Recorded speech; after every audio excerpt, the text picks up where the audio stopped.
Schimbul.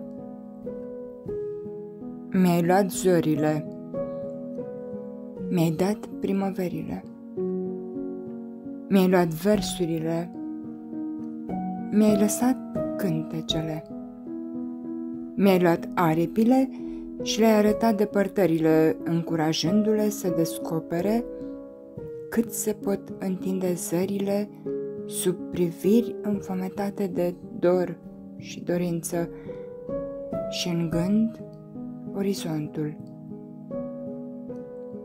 Mi-ai luat gândurile și le-ai așezat să stea liniștite lângă buchete înflorite trimise de tine, să-mi fie răsărituri de soare. Iar eu ți-am luat zâmbetul și un colț de privire, fără să-ți dau în schimb nimic. L-am așezat peste zâmbetul meu, apăsat peste dorințe flămânde. N-a protestat, nu s-a văitat de durere, doar a șoptit: lasă-mă acolo, versurile mi aparțin. Vă mulțumesc!